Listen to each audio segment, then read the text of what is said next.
Bien, bienvenue à tous ceux qui vont se joindre à nous, soit sur YouTube ou sur le site pourchrist.com. Ce matin, on va poursuivre avec ce voyage dans le livre de Daniel, dans lequel Jésus nous a dit que celui qui lit, y fasse attention. Mais ce matin, on va regarder la synthèse. J'aime toujours faire une synthèse des chapitres du livre ou des chapitres qu'on a vus. Puis ce matin, bien, on va regarder ça. C'est sûr que c'est toujours un peu difficile, en tout cas pour moi, des fois, Seigneur, où je peux mettre l'emphase, qu'est-ce qui est important, qui est essentiel. Puis tout ça parce qu'on ne veut pas tout répéter tout, mais il y a des points cruciaux. Ça que je vais demander au Seigneur aussi de m'aider à ça, si vous voulez vous joindre à moi. Seigneur Tout-Puissant, c'est ta parole. C'est ta parole qu'on veut mettre en évidence à sa place, puis tout ça. Fait que je t'en prie, Seigneur, comme un serviteur, je te le demande, Seigneur, de m'aider à mettre l'accent, puis nos frères, nos sœurs qui écoutent dans leur cœur, qu'est-ce que tu veux leur dire, mettre un point dans des aspects que tu veux leur parler ou mettre en évidence dans leur cœur. Seigneur, un jour on va te voir face à face, puis on veut être bien préparé, on veut avoir été de ceux qui seront des vainqueurs pour toi. Fait que bénis, Seigneur, et que tu puisses nous guider tous par ton Esprit Saint. En ton nom, Jésus. Amen. Bien, il y a 12 chapitres dans le livre de Daniel, sauf qu'on a eu beaucoup plus d'enseignements. Parce qu'il y a des chapitres, des fois, on a divisé en deux. Il y a eu l'introduction, ou en trois parties même. Il y a eu l'introduction, il y a eu des quiz sur l'Antéchrist, des choses comment être mieux préparé ou comment reconnaître l'Antéchrist, etc. Fait que ça va être une synthèse, j'espère, de tout ça. Dans l'introduction, on avait vu que le livre de la révélation de Jésus-Christ, qui est appelé Apocalypse, le livre de Daniel est appelé comme l'Apocalypse, mais dans l'Ancien Testament. Il y a d'autres livres comme Zacharie aussi et d'autres prophètes qui vont aussi se joindre à ça. Le livre de Daniel, c'est un livre d'histoire qui a été écrit avant que l'histoire même se réalise. Puis hier, aujourd'hui, puis demain. Fait que ça va jusqu'à la résurrection puis l'établissement du royaume éternel. Dieu a manifesté le futur par des rêves ou des visions, autant des non-juifs qu'à Daniel, ici, dans ce livre-là, puis il nous en donne une interprétation sans faillir en rien. Il y a aussi dans ce livre-là des grands exemples de foi qu'on va voir dans quelques instants, des consacrations totales, puis de la persévérance, des encouragements, des exhortations pour le temps de la fin. Ce livre-là a été conçu avec plein d'exemples comme ça, justement pour nous parler de la fin. La toute-puissance de Dieu qui a un contrôle sur les affaires du monde, puis de son peuple. Un Dieu qui change même les cœurs des rois, les désigne, les détrône. Le Dieu qui peut intervenir selon sa volonté. C'est rempli de faits vérifiables, le livre de Daniel. Il y a eu des empires, des rois au pouvoir, des années de référence qu'on a même savoir en quelle année, des noms, des époques, on a tout ça dans l'histoire. L'archéologie aussi qui vient prouver plein d'écrits de la Bible. Oui, Dieu qui sait tout de l'avenir, puis dans sa grande bonté a permis de nous les faire connaître à ses serviteurs qu'est-ce qui va arriver. Puis bien sûr, dans l'introduction, des principes bibliques pour mieux comprendre quand on étudie surtout des livres prophétiques.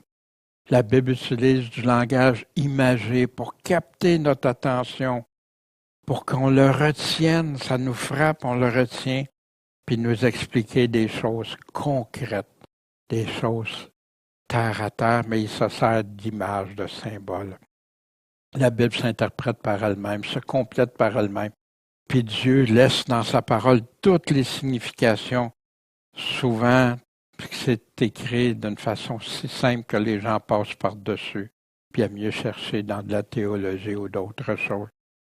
Puis pourtant, Dieu l'a écrit là, simple pour faire bien comprendre à ceux et celles qui aiment croire et connaître la vérité de Dieu, qui s'en tiennent juste à ses paroles.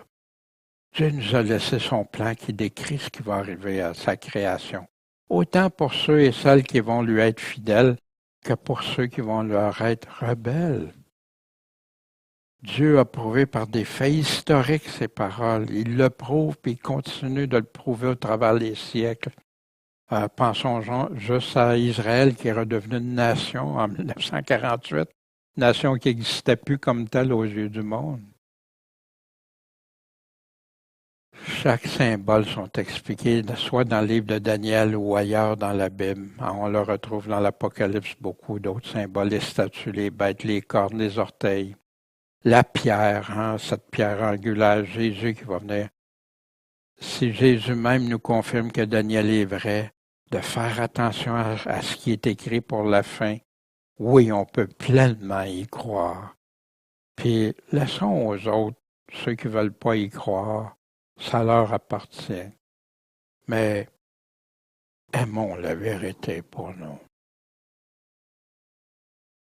Crois-tu ton Créateur? Crois-tu ce qu'il dit? Le mets-tu en pratique?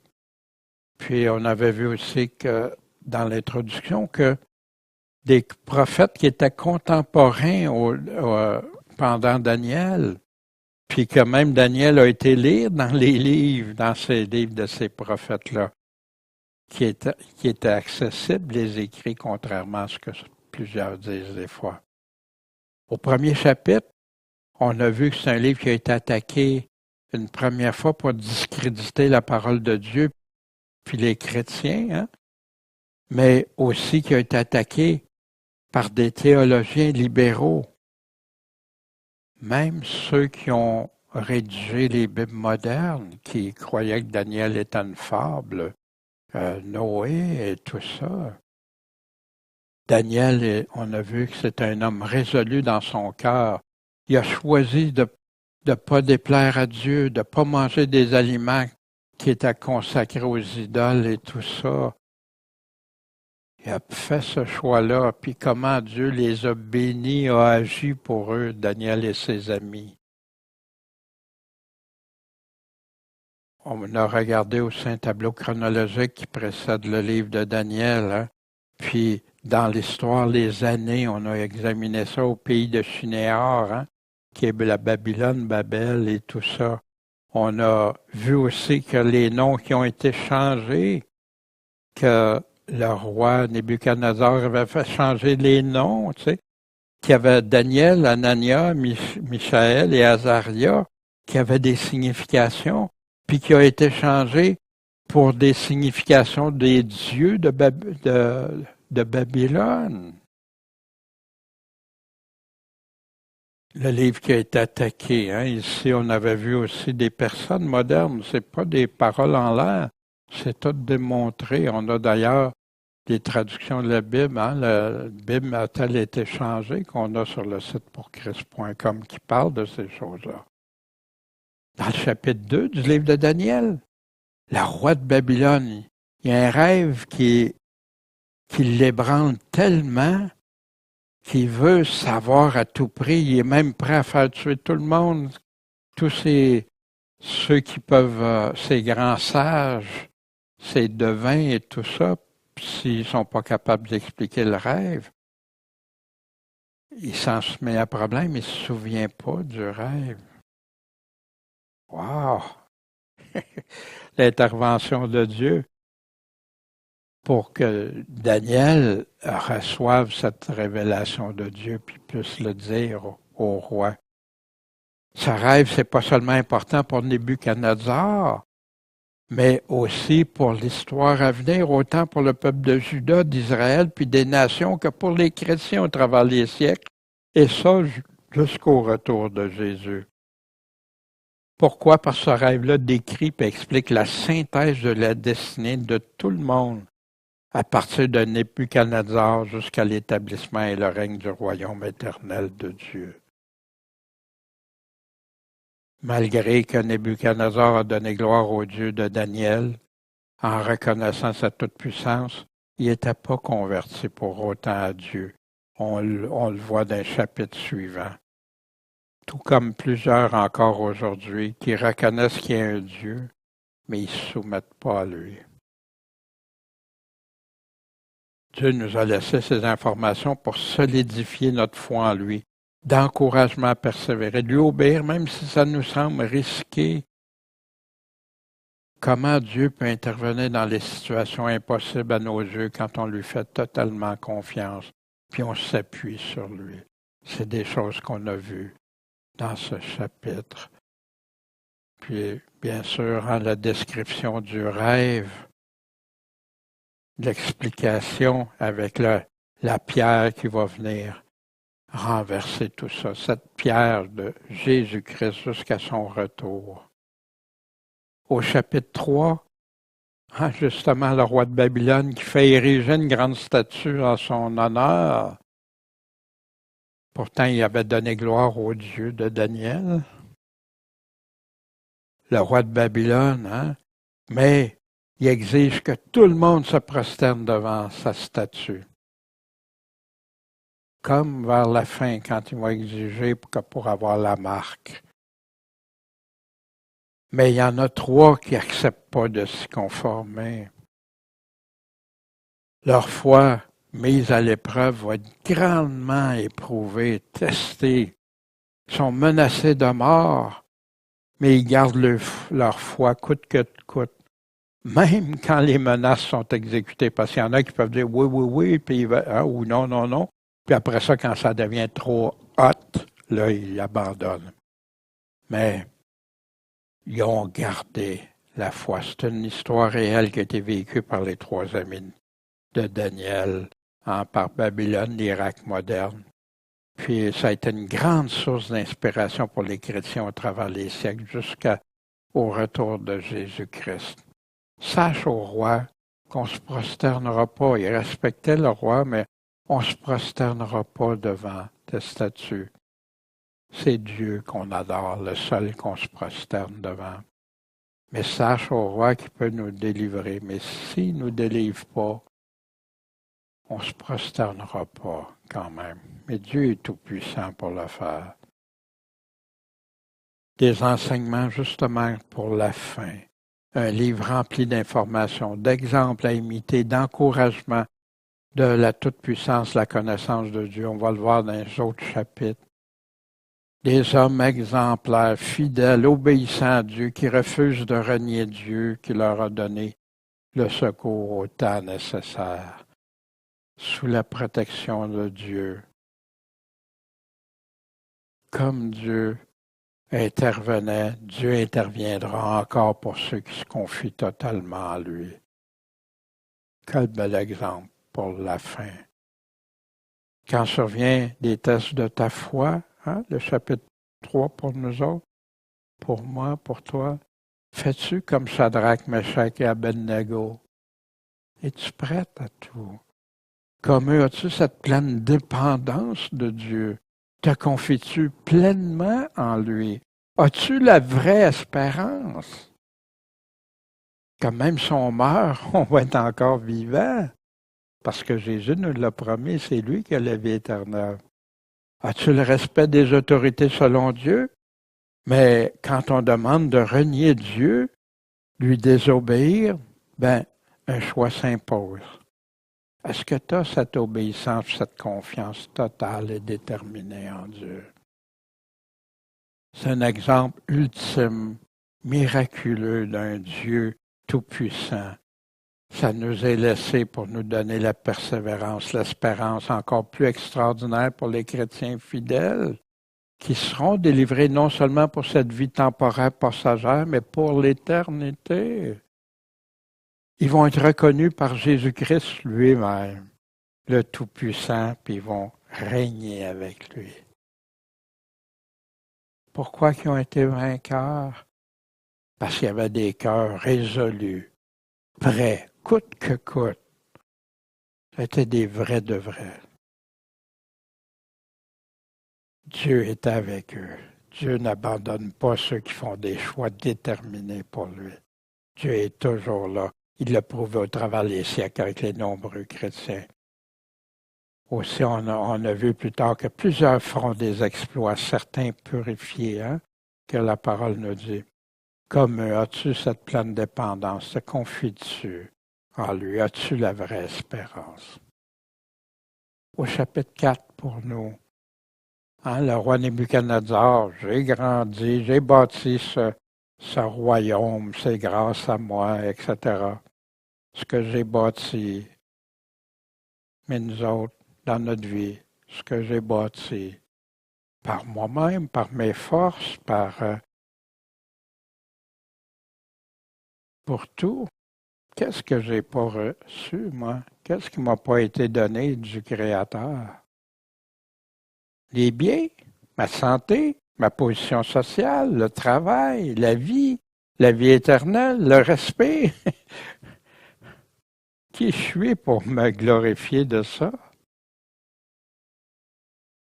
Ou dis-tu comme le roi? Parce que le roi, après, s'est repenti. Daniel y avait bien expliqué la vision, le rêve de l'arbre et tout ça, puis qui a été erré pendant 7 années, comme une bête sauvage. Mais après, comme le roi qui s'est repenti, il n'y a personne qui puisse arrêter sa main et lui dire à Dieu, que fais-tu? Comme Nebuchadnezzar, es-tu prêt à lui remettre toute la gloire de de toute ta vie? Pour les derniers jours, la prophétie de Paul concernant le narcissisme, voici, dans les derniers jours, les gens vont être pris d'eux-mêmes, rebelles, arrogants, amoureux de l'argent, etc., etc. Mais est-ce que ça se pourrait qu'on en soit infecté nous-mêmes? T'es bon, t'es fin, t'es capable. Tu vas voir l'estime de toi-même. L'estime de nous-mêmes est en Dieu, en Jésus-Christ. Puis Jésus-Christ m'a dit que je dois être humble pour marcher avec lui. Je n'ai pas besoin de m'enorgueillir, j'ai juste besoin de marcher humblement avec mon Dieu. Pour nous aujourd'hui, quelle importance Dieu donne au fait d'être orgueilleux? Pierre nous en parle, revêtez-vous d'humilité. Pourquoi? Parce que Dieu résiste aux orgueilleux. Mais il fait grâce à qui? À qui accorde sa grâce? Aux humbles. Il y en a qui vont confronter avec Dieu à la toute fin, puis c'est leur orgueil. Non, je te connais même pas, tu as voulu garder ton orgueil pour toi. C'est sérieux. Aurais-tu un orgueil auquel Dieu t'accorderait pas sa grâce en quelque part? On est ici pour se purifier, se débarrasser si on a ces choses-là. Parce que bientôt, il est écrit, je suis vivant, dit le Seigneur, tout genou fléchira devant moi, toute langue donnera gloire à Dieu. Où tu vas en mettre avec ton orgueil? Tu vas arriver devant Dieu avec ton orgueil. Au chapitre 5, Belshazzar qui a été tué cette même nuit. Vous vous souvenez, il avait vu la main qui écrivait, mais qu'est-ce qu'il avait fait avant?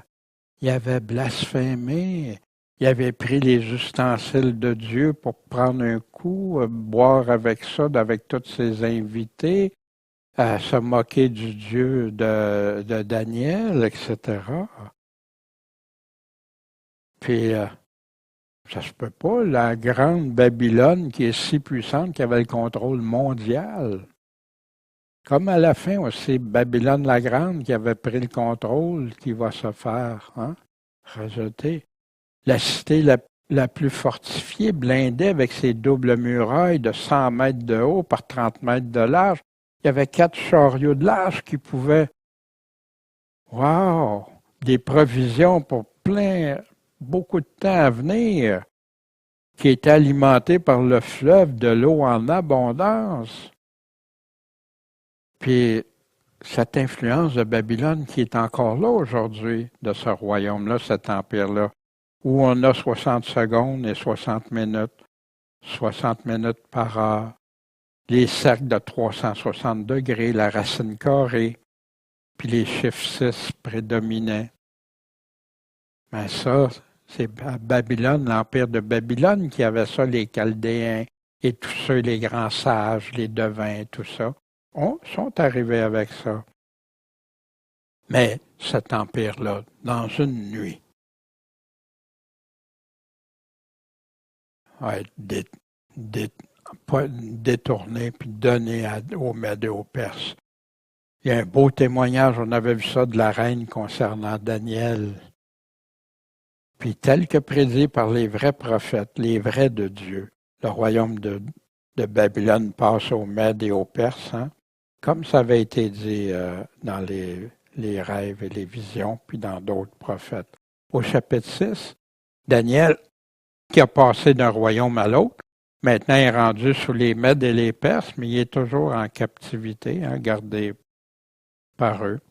Puis on y a vu un exemple de jalousie semblable au début de l'histoire avec Caïn et Abel. Des gens qui étaient jaloux parce que le roi voulait le mettre en charge, voulait le mettre comme premier ministre, puis mettre 2 ministres, puis 120 satrapes en sous sa charge. Eux, ils n'en voulaient pas de Daniel à la tête. Fait qu'ils ont fait des complots. Ils ont tout essayé pour faire empêcher Daniel de suivre la loi de Dieu. Mais Daniel est demeuré intègre, quel que soit le grand danger qui le guette, parce que c'était la mort. L'édit du roi, c'était la mort. Puis on a vu quand un juste subit la pire injustice, la condamnation de mort, simplement pour vouloir être resté fidèle à Dieu, comme il va arriver vers la fin des temps. C'est un autre exemple qui est relié pour la fin des temps. Et Daniel est demeuré intègre, quel que soit le danger. Non, je vais rester fidèle à Dieu, moi.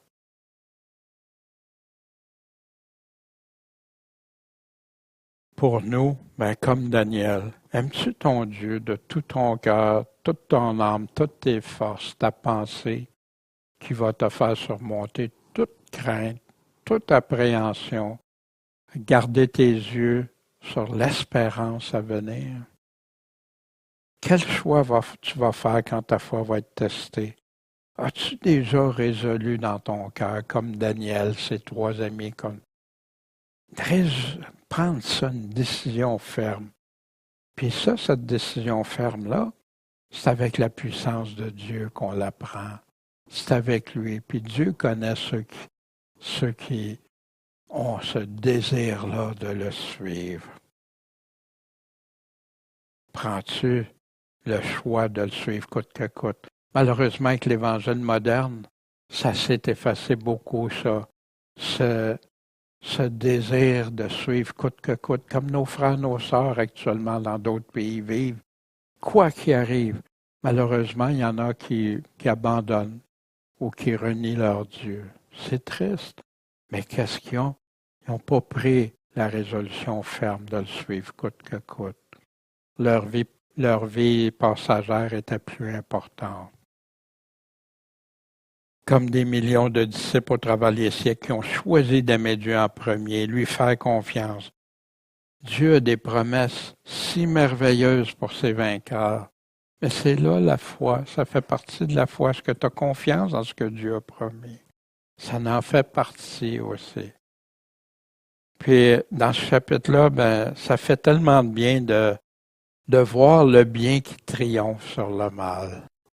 Ceux qui avaient des plans de faire, où Daniel a été envoyé dans la fosse aux lions, puis que Dieu a protégé, puis qu'après ça, c'est ceux qui avaient machiné le mal qui ont subi, eux, ce que Daniel, qui avait prévu de faire subir à Daniel. Au chapitre 7, Bien, le chapitre 7 est directement relié à la synthèse qu'on avait au chapitre 2. Hein? Vous vous souvenez, le roi de Babylone, la statue en 4 matériaux différents, plus les orteils, les 10 parties, puis la pierre qui est venue.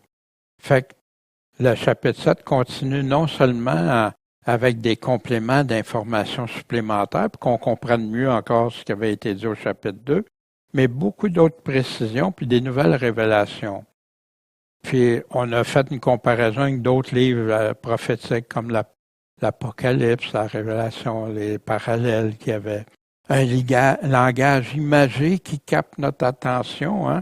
Bien oui, des bêtes, tu sais, des bêtes sauvages avec des cornes et tout ça.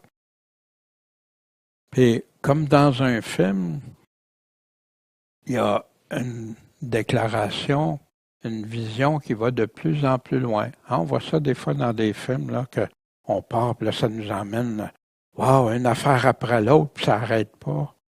Mais quand on regarde attentivement, on comprend plus. Ou des fois, il faut le regarder plusieurs fois. Comme nous, il faut lire plusieurs fois, des fois, avant de comprendre, saisir certaines choses. On a vu un tableau avec plein de nouvelles images, non seulement qui n'avaient jamais été vues auparavant, présentées de cette manière, mais qui étaient bouleversantes. Bouleversantes pour Daniel, bouleversantes pour ceux qui essayaient de comprendre.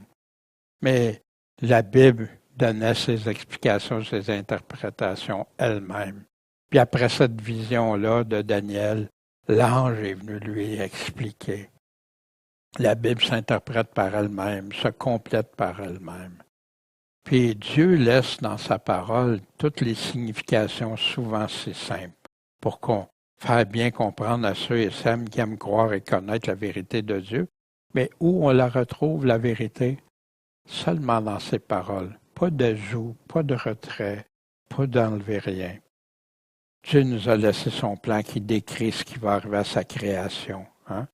Puis on l'a vu dans d'autres chapitres. Hein, ces fameuses 4 bêtes, hein, un lion, un ours avec 3 côtes, le léopard avec des ailes, puis qu'on a tout pu retracer dans l'histoire, puis avec cette bête terrible, hein, la 4e, puis dans laquelle 7 cornes, 10 têtes, puis qu'on retrouve justement dans l'Apocalypse, la Révélation, puis du milieu desquelles sort une petite corne. Fait qu'on avait vu hein, au chapitre 2 les parallèles qui vont jusqu'au règne éternel. Chapitre 8, une deuxième vision de Daniel qui concerne le temps de la fin. Il y avait eu chapitre 2, mais ça s'était donné au roi Nebuchadnezzar. Daniel en a eu une autre au chapitre 7, puis là il y en a une autre au chapitre 8. Les mêmes acteurs, les mêmes nations, les mêmes événements, sauf pour Babylone qui va aller plus loin, mais avec des symboles, des images ou paraboles différents. La Bible va en donner encore l'interprétation sans faille avec des précisions supplémentaires et complémentaires qu'on peut retracer dans l'histoire des peuples, des nations. C'est comme l'exemple hein, d'alpinisme, plus on monte, plus on peut voir autour qu'est-ce qu'il y a, pas juste le... Et comme un grand tableau, hein, quand tu as un grand tableau, ben, avec un grand pinceau, tu as les grandes lignes. Avec un pinceau moyen, ben, tu donnes des formes. Puis avec un petit pinceau, ben, c'est là que tu donnes les détails. Mais le livre de Daniel fait ça, l'Apocalypse fait ça, les livres prophétiques. Puis hein, il y avait le bélier, le bouc et la bête avec. Puis ici, la petite corne qui s'agrandissait. On avait au chapitre 2, au chapitre 7, puis au chapitre 8, ce qui ressort de plus important, c'est la petite corne qui sort et qui grandit. Puis, bien sûr, il va arriver la pierre qui va venir tout jeter ça. Pour nous, le chapitre 8, Dieu qui avait dévoilé à ses enfants ce qui arriverait dans le futur par des images fortes, 3 bêtes et une petite corne, qui signifie tout simplement 4 royaumes ou 4 puissances, puis qui conduit jusqu'à la fin des temps. Dieu veut que ses enfants connaissent la vérité au sujet de ce qui est arrivé et qui arrivera pour le temps de la fin. On avait vu aussi que pour Dieu, il décrit les royaumes ici qui ont eu des impacts, des conséquences sur Israël. Il n'a pas parlé de toutes les nations ici. Il en parle ailleurs, mais pas ici. Seule la petite corne du temps de la fin reste à s'accomplir avant le retour de Jésus-Christ. Cette petite corne qui va s'agrandir. Puis, tout comme dans les paraboles que Jésus a redit, répété avec des exemples différents pour le même sujet, tout comme pour les autres prophètes, Dieu parle par des images simples et facilement retenables. Et Jésus qui nous dit de faire attention à ce qu'on lit. Il y a des gens qui n'écoutent même plus ces paraboles et c'est pas pour eux. C'est des chrétiens, mais c'est pas pour eux. Pourtant, il y a des belles promesses puis des grands avertissements dans ces images-là, puis qui convergent la plupart pour le temps de la fin. Puis nous, dans quel camp qu'on va être? On a vu la petite corne qui devait sortir d'un royaume. Ça, on a vu, c'était le royaume de Rome. La première partie, on avait vu le chapitre 9 en 3 parties. Première partie, versets 1 à 20, la prière, les supplications de Daniel à Dieu. Quelle belle prière de Daniel, wow, qui se repent, il demande à Dieu pardon pour les péchés de son peuple, mais lui-même aussi. Pourtant, on voyait que Daniel, c'est un homme qu'on aurait considéré des plus fidèles, mais lui-même se repentait. Leur signification pour son temps, puis notre temps. Cette prière-là a encore une grande importance, puis des parallèles avec nous aujourd'hui qui devrions réexaminer, puis se repentir, nous aussi, d'où on n'a pas été fidèle à Dieu. Puis on a vu pourquoi le jugement de 70 ans sur Israël qui était écrit bien d'avance. Puis on a vu après ça, on va voir dans la deuxième partie, puis le reste, la prophétie des 70 semaines ou période de 7 années. Puis, comme Daniel, ce bien-aimé que l'ange est venu voir, crois-tu que Dieu accorde sa miséricorde à ceux qui l'aiment? C'est fondamental. Quand Dieu nous aime, on est en pleine paix.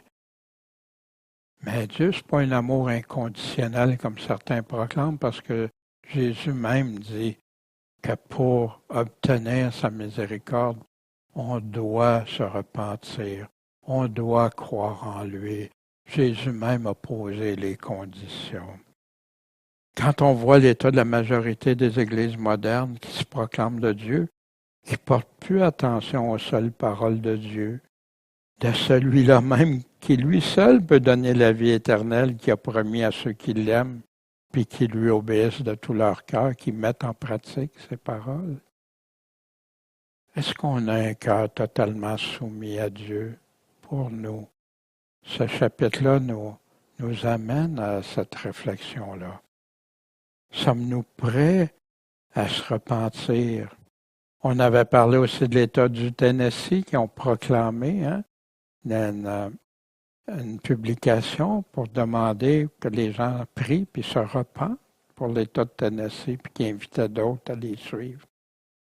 Est-ce qu'on est comme Daniel, des bien-aimés de Dieu? Si tu as des doutes, relis, va voir, cherche, tu vas voir. Dieu nous répond. La deuxième partie du chapitre 9, versets 21 à 27, bien sûr, c'est à la suite la prophétie des 70 semaines ou période de 7 années. C'est une puissante prophétie qui est condensée dans un des plus courts passages bibliques, puis que les chrétiens et le peuple juif qui vivent à la fin devraient connaître pour ouvrir les yeux, puis comprendre ce que Dieu nous a dit qui arriverait pour la fin. On a vu aussi Cyrus que c'est écrit 200 ans avant sa naissance ce qu'il viendrait faire pour le peuple d'Israël.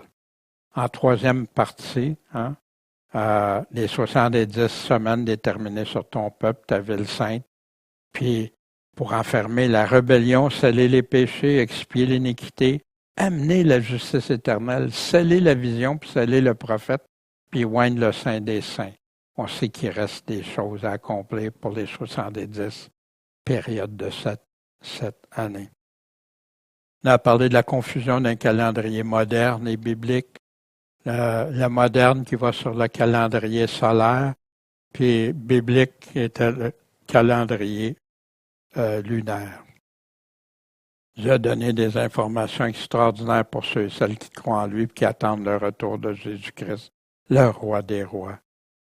Cette prophétie-là est une synthèse reliée autant à Israël que pour ceux et celles qui vivent au temps de la fin, où Jésus va venir établir le royaume éternel, puis regroupe la première et la deuxième venue de Jésus-Christ sur la terre. Mais le plus important de tout, c'est est-ce qu'on est comme des vierges sages? Est-ce qu'on est des serviteurs fidèles, des brebis et non des boucs? Est-ce qu'on fait fructifier ce que Dieu nous a donné en lui demeurant fidèle? Des choses de l'archéologie encore qui dénotaient ce qui est arrivé, ce qui était prédit sur le cylindre de Cyrus. Les 70 semaines, qu'est-ce qui est réalisé ou à venir? La confusion des calendriers qui donne le temps, qui nous explique pour bien comprendre les 70 semaines. Dans ce qui était parlé dans les livres d'Esdras, Néhémie, puis 2 Chroniques, le cylindre de Cyrus, on avait vu ça, le tableau graphique des 70 semaines. Daniel a annoncé le quand, la durée, puis l'événement. On a les 7 premières semaines, les 62 semaines, un espace de temps, puis la dernière semaine qui est séparée en 2. L'Antichrist qui va établir une alliance avec plusieurs, qui devrait être pour 7 ans, mais à la moitié, il va faire l'abomination, le règne de Jésus-Christ. On avait regardé ça en détail. On avait présenté d'une autre façon pour arriver avec les temps précis de Daniel. Puis, qu'est-ce qui en est survenu? Dans Daniel 10, l'homme vêtu de lin, je t'annoncerai ce qui est écrit dans le livre de vérité. Je suis venu pour t'annoncer des nouvelles informations, des précisions. Mais je t'annoncerai ce qui est écrit dans quoi? Dans le livre de vérité. On peut savoir plus vrai que ça? Ce qui arrivera sur ton peuple dans les derniers jours, qui continue ce qui était dit dans les chapitres précédents, surtout au chapitre qui va se poursuivre après ça dans les chapitres 11 et 12. Homme bien-aimé, fais attention aux paroles que je te dis. Dès le jour que tu as pris à cœur de comprendre, est-ce qu'on a à cœur de comprendre, comme Daniel, et de t'humilier devant ton Dieu, pas pour que je me pense plus fin, plus intelligent, plus brillant, non.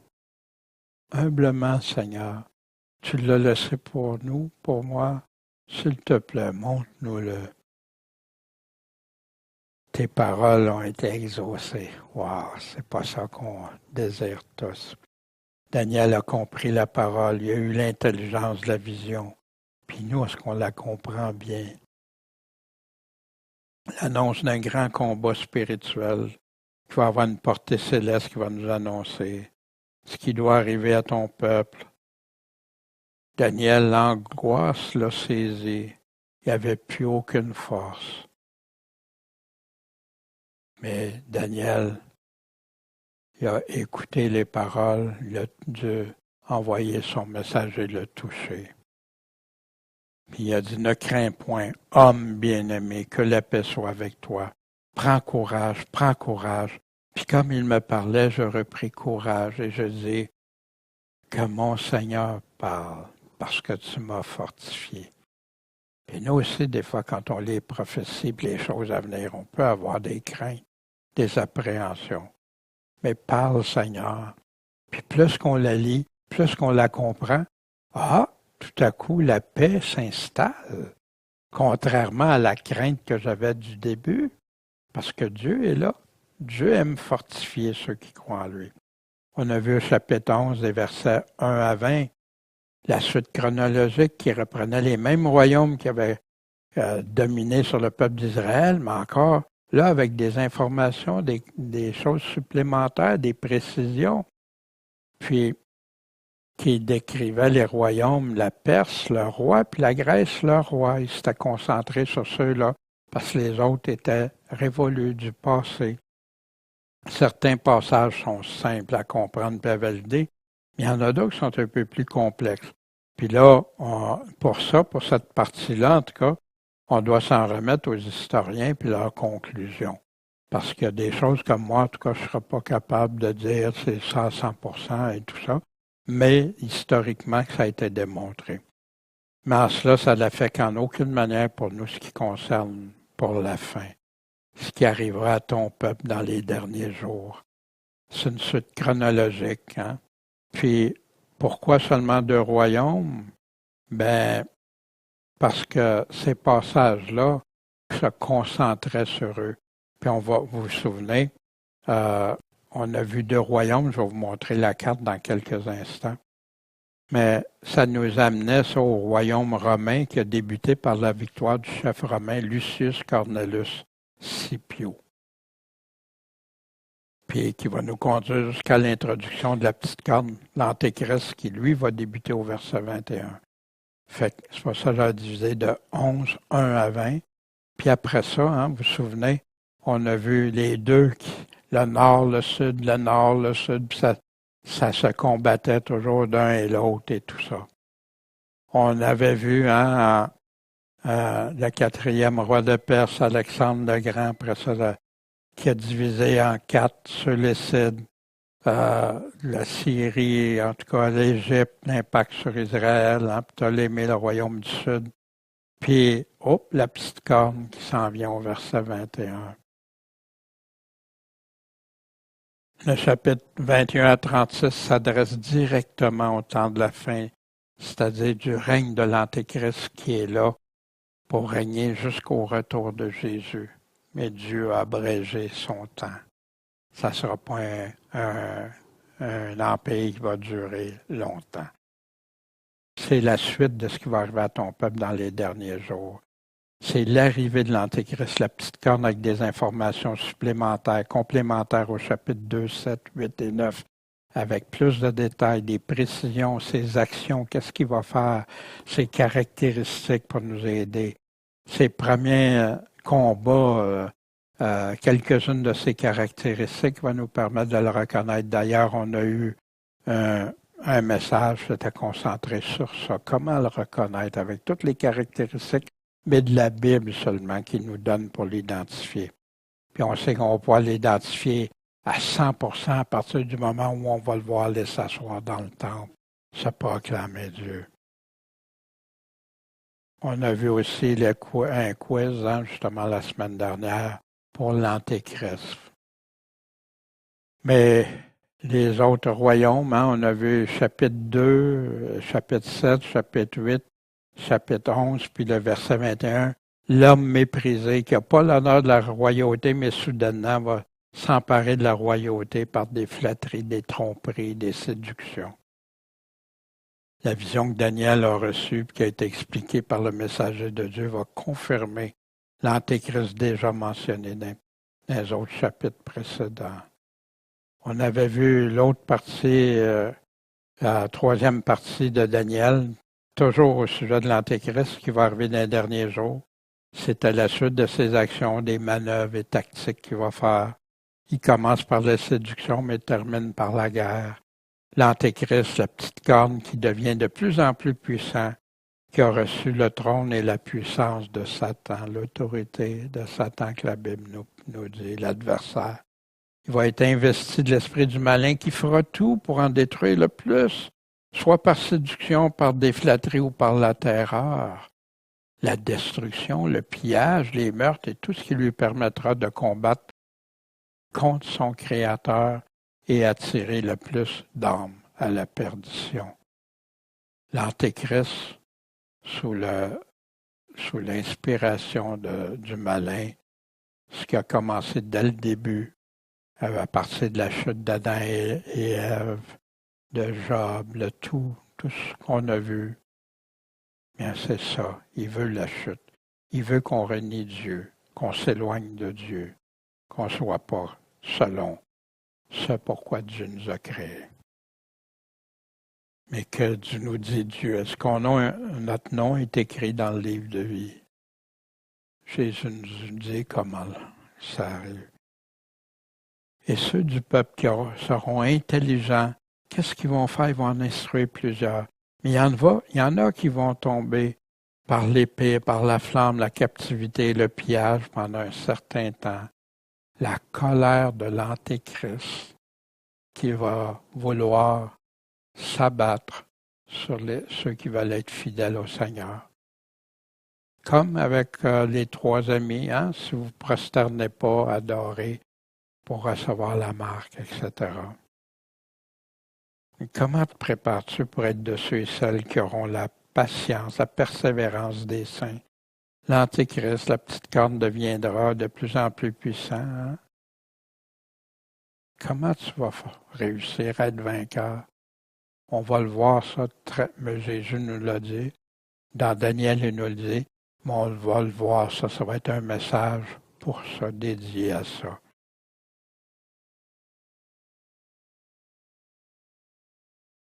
Comme avec Daniel, ne crains pas, homme bien-aimé, et que la paix soit avec toi. Quelle paix? La paix de Dieu qui surpasse toute intelligence. Prends courage, prends courage. Puis comme il me parlait, comment Dieu peut nous parler? Je repris courage et je dis, que mon Seigneur parle parce que tu m'as fortifié. C'est en lui qu'on trouve ça. En lui, son Esprit Saint, ses paroles, puis la foi qu'on a en lui, la confiance. Hein? Il y en a qui vont instruire d'autres, il y en a d'autres qui vont se faire, ils vont subir des choses. Mais nous, comment? Croyons ce que Dieu a dit, sa vérité, veillons, prions, soyons comme des vierges sages, soyons prêts et préparés à le suivre coûte que coûte. Au chapitre 12, on a vu ce qui est lié à toujours ce qui arrivera sur ton peuple dans les derniers jours, hein? Chapitre 10, 11 et 12, mais qui étaient reliés eux-mêmes au chapitre 2, 7, 8 et 9. Fait que c'est un tout, ça. Il y en a qui subdivisent tout, on le fait par les chapitres pour voir, mais c'est tout rattaché ensemble. Puis plus qu'on a un noyau, vient se greffer d'autres informations plus solides encore pour qu'on ait le portrait, le tableau général, puis avec des choses spécifiques dans ce tableau-là. Après l'introduction de la petite corne de l'Antéchrist qu'on avait vu à partir du verset 21, ses premières actions, ses premiers combats, ses caractéristiques, c'est toujours au sujet de l'Antéchrist.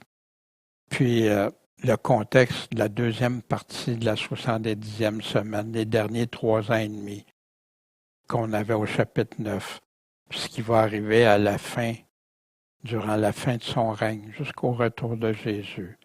Il va y avoir un grand protecteur, hein, qu'on y apprend, Michael, le grand protecteur qui va agir pendant le temps de la grande tribulation, ce temps de détresse à venir. Dieu protège et préservera ceux qui sont inscrits dans le livre de vie pour l'éternité.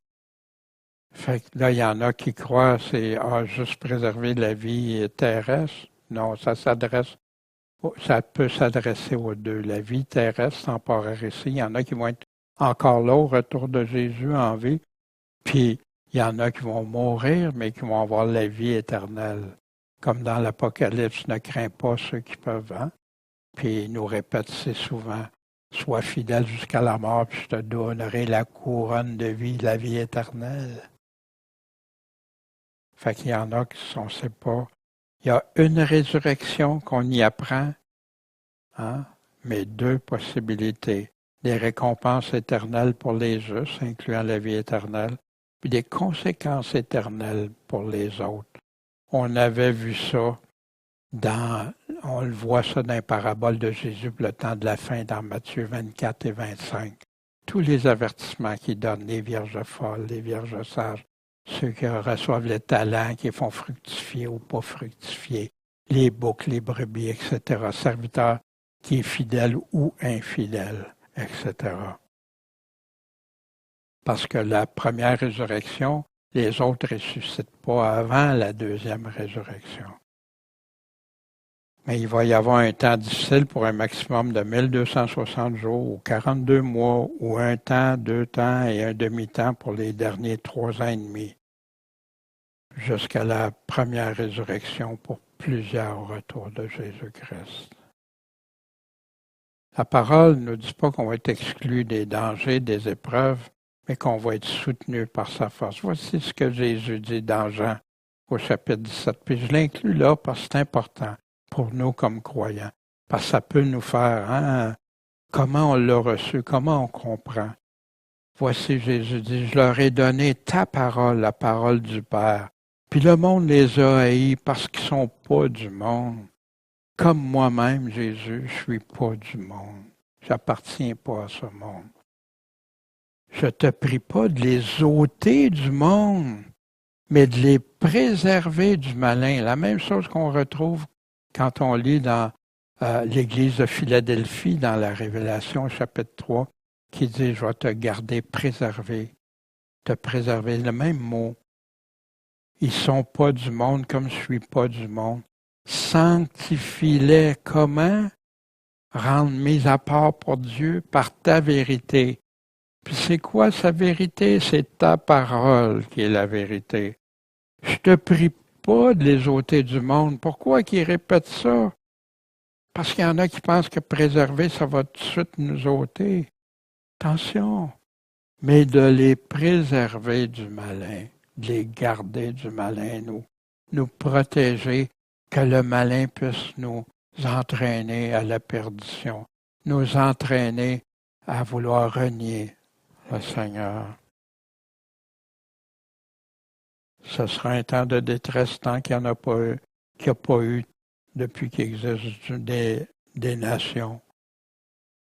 Jusqu'à ce temps-là. Et ce temps-là, ton peuple échappera, savoir quiconque sera trouvé inscrit dans le livre. Et plusieurs de ceux qui dorment dans la poussière de la terre se réveilleront. Les uns pour la vie éternelle, puis les autres pour l'opprobre et une infamie éternelle. Mais ceux qui auront été intelligents brilleront comme la splendeur de l'étendue. Et ceux qui en auront amené plusieurs à la justice brilleront comme des étoiles. À toujours, à perpétuité, pour l'éternité. Et il dit, va Daniel, parce que ces paroles sont cachées et scellées jusqu'au temps de la fin, qui n'est plus le cas aujourd'hui. Plus parce qu'on est arrivé dans ces temps de la fin. Plusieurs seront purifiés, blanchis, éprouvés, mais les méchants, eux autres, vont agir avec méchanceté. Mais aucun des méchants va comprendre. Nous ne comprendrons pas. Mais les intelligents, c'est qui, il nous les a décrits en haut, vont comprendre. Ésaïe 57, qui est pour justement le temps de la fin. Le juste meurt, mais personne n'y prend garde. Les gens de bien sont recueillis, mais sans que nul comprenne que le juste il est recueilli devant le mal. Il est préservé du mal. Fait que même ceux qui vont mourir avant, Dieu les protège, les préserve.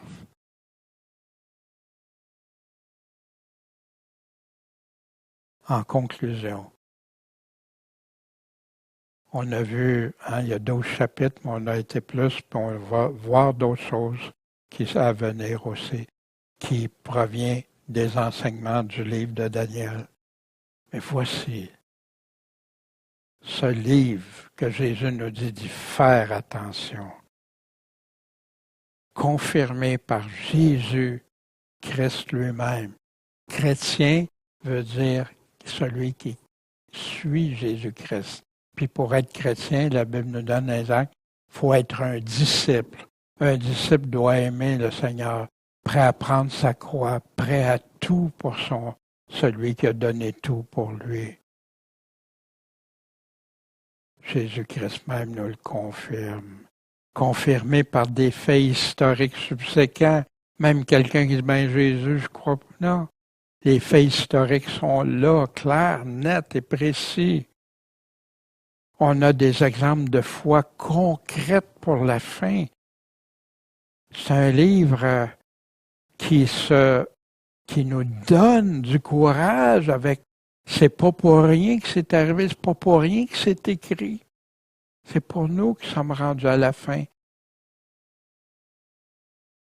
La description de la petite corne, l'Antéchrist, ses premières actions, ses premiers combats, quelques-uns de ses caractéristiques, on a tout ça pour nous aider à savoir, le reconnaître, puis ne pas être séduit, entraîné, parce qu'il y en a beaucoup qui vont avoir une puissance d'égarement que Dieu même. Vous n'aimez pas la vérité, vous ne voulez pas la recevoir, cette vérité-là, ils vont être entraînés. Puis c'est là que beaucoup qui se disent chrétiens vont trahir les uns les autres.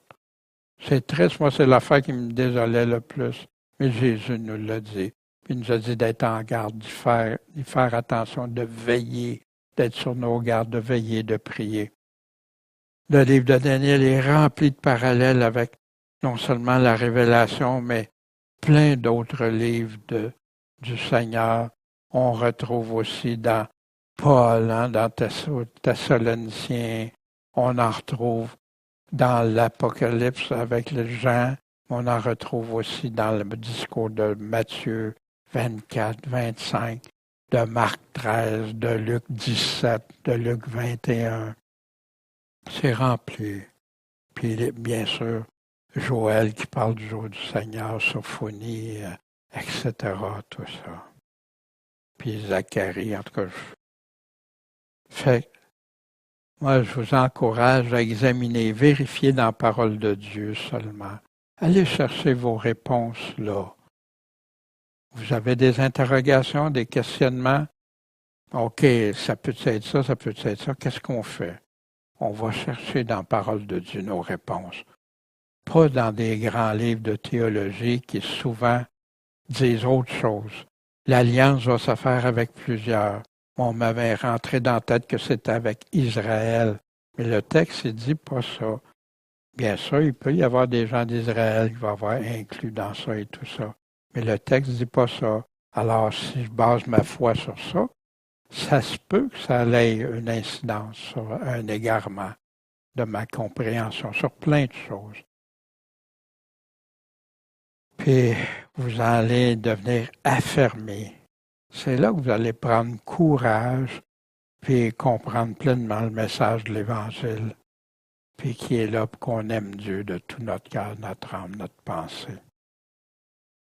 Veillons, restons éveillés. C'est le problème des vierges folles qui n'ont pas veillé, qui n'ont pas resté préparées comme les vierges sages. Soyons informés. Informés où? De qui? De quoi? De la parole. Pas des 1001 théories qu'on entend partout. Puis, soyons déterminés, un cœur résolu, comme Daniel, ses amis, puis persévérant, quoi qu'il arrive, que Dieu me protège ou que Dieu dise, regarde, tu vas être enlevé pour te préserver. C'est Dieu qui décide, on ne sait pas la part de chacun. Puis, par la suite, puis ça, j'ai hâte de pouvoir regarder ça avec vous.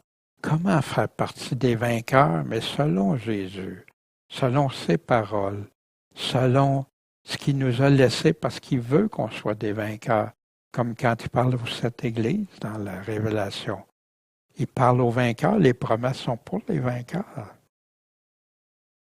Puis on va voir son retour, puis son règne de 1000 ans avec les siens, puis après ça, après le jugement, le grand trône blanc et tout ça. Parce que Daniel nous conduit vers ça pour la fin.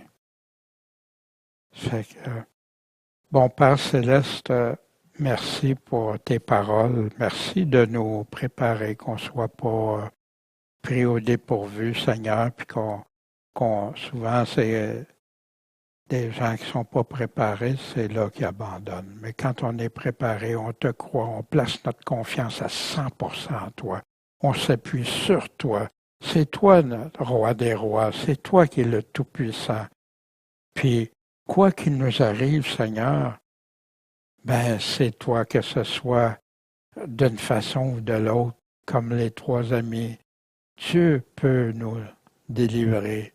Mais s'il ne fait pas, sache qu'on ne se prosternera pas devant rien d'autre que devant notre Dieu. Bon Père Céleste, merci. Bénis tous ceux qui écoutent. Rassure leur cœur. Attire-les juste à toi, à ta vérité, Seigneur. Puis bénis nos frères, nos sœurs qu'on connaît, qu'on s'est rencontrés. Je pense à Marthe, Maxime, les enfants et plusieurs autres au travers le temps, Seigneur. Bénis ceux qui écoutent. Attire-en à vouloir écouter ta parole, Seigneur, quelle que soit la façon que tu auras choisie, Seigneur. Mais on vit dans une époque où on ne peut plus être tiède. On ne peut plus être indéterminé. Qu'on ne peut plus être des petits enfants flottants ici et là, tout vent de doctrine. Seigneur, affermis-nous. Garde-nous dans ta main. Puis ceux que tu gardes dans ta main, tu le dis très bien, c'est ceux qui t'écoutent, qui écoutent tes paroles, puis qui te suivent, qui sont disciples, Seigneur, qui te suivent partout où tu vas, puis qui font tout ce que tu attends d'eux. En ton nom, Seigneur Jésus-Christ, le roi des rois, le Maître, le Seigneur, celui à lequel on a donné notre vie, Seigneur, qu'on a décidé de plus vivre pour nous-mêmes, mais vivre pour toi, puis qui est devenu notre Sauveur, Seigneur. Aide-nous à rester fort fidèles en toi, puis même dans nos faiblesses, c'est toi qui prends, qui nous donne la force, Seigneur, de la gloire t'en revient. Merci pour tout, Seigneur, puis on te prie, on pense spécialement à nos frères, nos sœurs qui vivent des combats terribles actuellement. Simplement parce qu'ils t'aiment, ils veulent te suivre, te rester fidèle. Accompagne-les, fortifie-les. Fais que d'autres aussi puissent les aider. Puis, si on peut, Seigneur, qu'on puisse les aider dans nos prières, si on peut leur envoyer des dons, des choses, Seigneur, que ces choses-là se fassent selon ta bonne volonté. Merci pour tout, Seigneur. Puis, à bientôt ton retour, qu'on te verra face à face. Amen.